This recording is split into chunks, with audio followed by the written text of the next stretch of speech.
Hello, church family. This is Tavi, And Melissa.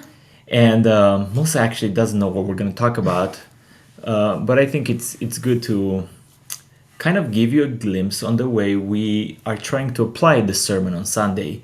Um, Pastor Eric preached out of Ephesians chapter 5, verse 22, and I'm so glad that Melissa was there to listen to that sermon. It was a really good sermon. Melissa, I am wondering, how does this concept of leadership and submission play out in our family life? Um, I'll just say this, that my cultural background is to have the male in the family be kind of the head of the household, so that's inherent in my cultural upbringing. What comes with that is sometimes tendencies to domineer, and so I'm aware of that. How do you think this applies in our marriage? Like maybe a practical situation of submission. Well, kind of the classic one that I usually talk about, that where it came up in our family, where it was the most challenging to be submissive, I guess. Well, I maybe back up a little bit and just say that the way that I understand submission is that as a family, as a couple, that we try to problem solve together and talk through things, or I believe that that's the right way. But ultimately, at the end of the day, if there's, a difference of opinion about something that you have a higher responsibility, and that I can kind of submit to your perspective if we really just can't find a way to agree. And so, the example I often will share about is before we had children, in like 2007, I think, we had, I worked in a foster family agency, and there were lots of children actually there that needed forever families, permanent adoptive families. And among those, a couple of older girls really stood out to me, and I felt very convicted that we should consider and pray about adopting them. And so we did as a couple, and then we got pretty involved in their lives, and we brought them to church, and they were involved at CCAC for a period of time. And anyway, eventually, you felt strongly that we shouldn't adopt them, and I still felt very actually spiritually convicted, felt like I was hearing from God that we should. And so that was a little challenging for me, because I was like, well, Lord, why would you be telling us two different things? I must not be hearing, or sensing this correctly. But ultimately I really needed to submit, and that was very hard to do, because I really felt strongly in a different direction. But I think, I think that can happen with couples. It's not always this cheery, like, oh, we all came to the same opinion and sang Kumbaya, and the Lord, made me feel really happy about that. It was really still really hard for me for a long time, because I watched the girls really not do well in their adoptive placement. And but I knew I had done the right thing by submitting, and I knew that I had done the most that I could do in terms of voicing what I, thought. And so ultimately, that decision had to be, kind of resting on your shoulders. So, yeah.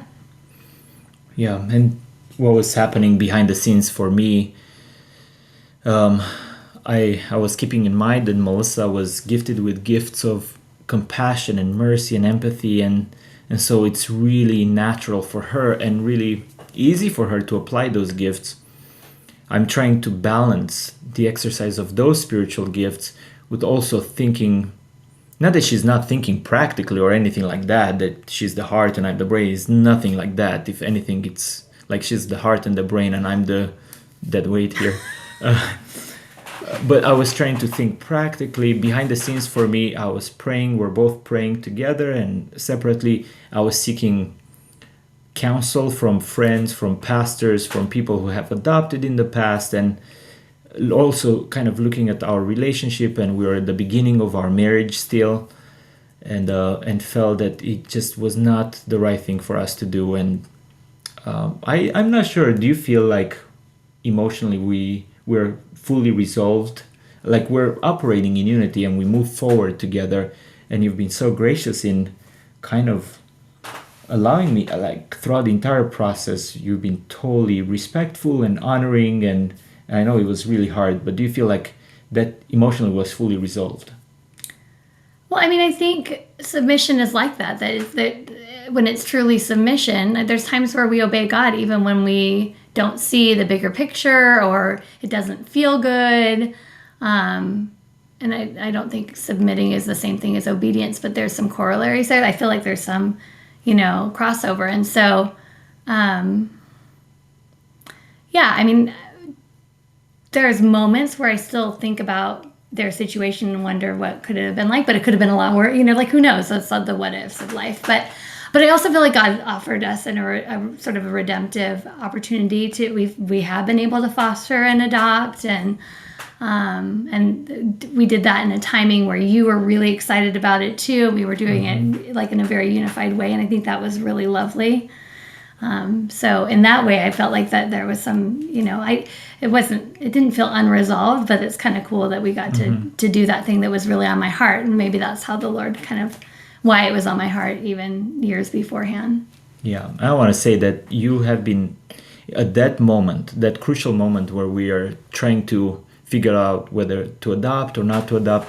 You are operating in wisdom, in just practical wisdom, because it would have been very difficult to enter into that situation, which we knew was going to be super difficult. But it would have been very easy for me to become cynical and to say, see, I told you, and not kind of move together. Mm-hmm. And so we're not both emotionally at the same place and entering into something like that. I think in a situation like this, we both have a veto voice in that. So I would say this, maybe just a word to the men in the church. Guys, that card should not be played often. I have tendencies to just kind of assert myself as a leader just naturally and culturally. Maybe there's some power differentials, or maybe there are some power differential tendencies in myself. And so we need the Lord's help not to go there.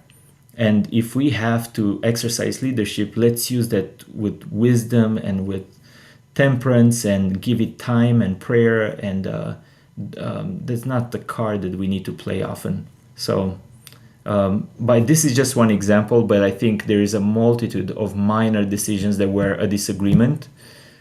And I'm okay actually not always getting my way.